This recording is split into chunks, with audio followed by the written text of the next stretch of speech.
Dois dedos de conversa. Todos os dias. Dois dedos de conversa. Uma rúbrica de João Figueiras e convidados. Na Alvor FM. Hoje ligamos ao nosso Sotavento Algarvio para falarmos com o professor Penisga, Paulo Penisga, e vamos saber o que nos traz hoje aos dois dedos de conversa. Bom dia, Paulo, para hoje. Qual é o tema que escolheste? Bom dia.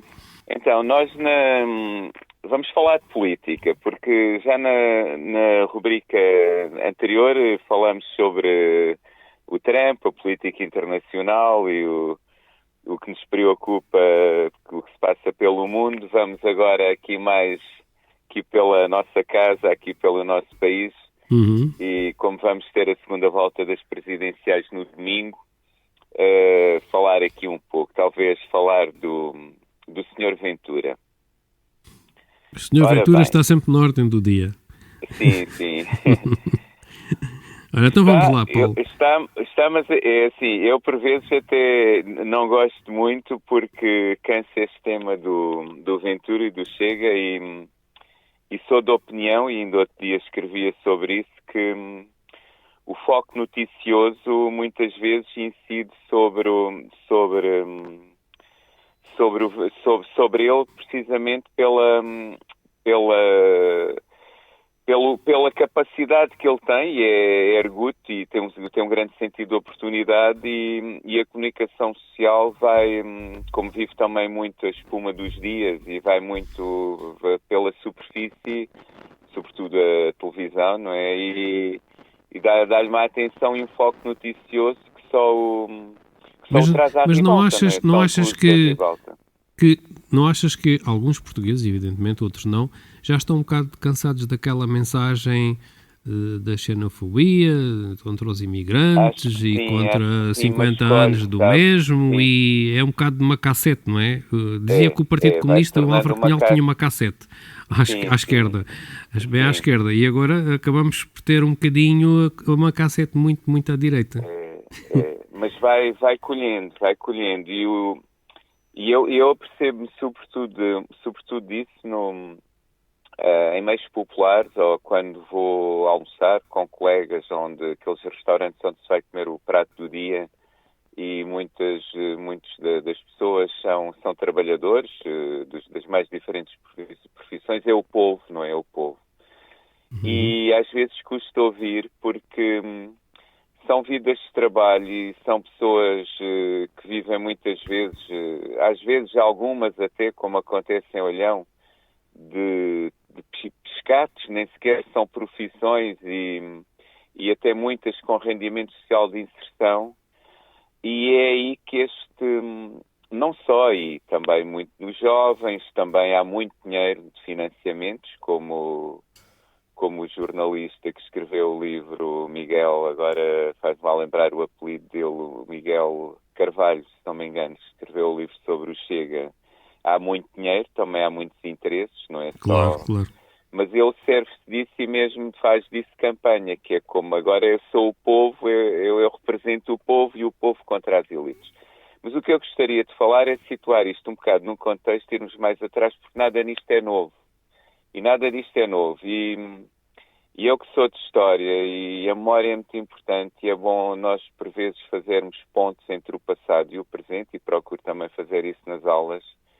É que se nós formos ver, portanto, alguns destes lemas deste discurso, o discurso, por exemplo, anticorrupção, é um discurso que nos anos 30, quando é da ascensão do movimento fascista em Itália, do Partido Nacional Socialista na Alemanha, em diferentes situações, vem à baila o discurso contra a corrupção, que há em democracia, que há em ditadura, talvez mais até em ditadura e nas ditaduras, porque não se sabe e nada é escrutinado e tudo é escondido, há mais corrupção do que nas democracias e em liberdade. E nada disto é novo, não é? O culto do líder, também muito presente, não é? Toda aquele entour, toda aquela entourage, todas aquelas pessoas, há um grande culto do líder. O Chega, se não fosse o André Ventura, praticamente esvaziava-se, Não tem é o chamado partido de um só homem, de um só líder.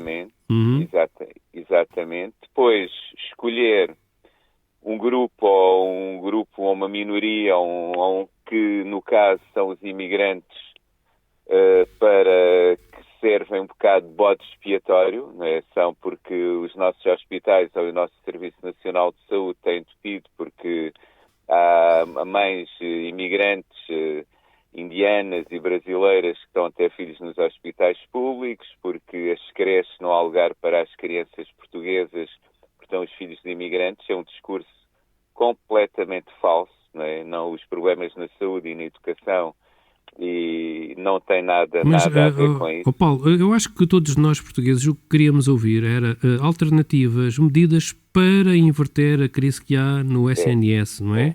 Como se vai ganhar mais médicos, como é que as coisas vão mudar, neste caso evidentemente seria para melhor, mas não há, só se fala naquilo que está mal, e de facto está mal, mas de uma maneira muito rude, sem grandes alternativas. Quer dizer, dá-me a ideia que quando se chegar a ser partido, há um bocado um vazio, porque não há propostas concretas, não é? É uma política do ressentimento nacional, porque ele até quando fala faz tábua rasa destes 51 anos que nós vivemos em democracia e em liberdade. Porque todas as conquistas, se nós vamos ver bem o que era o nosso país, e há imagens disso, todos aqueles fotógrafos internacionais, de tudo o que se falou a seguir ao 25 de Abril, havia aldeias onde a vida era uma vida quase medieval.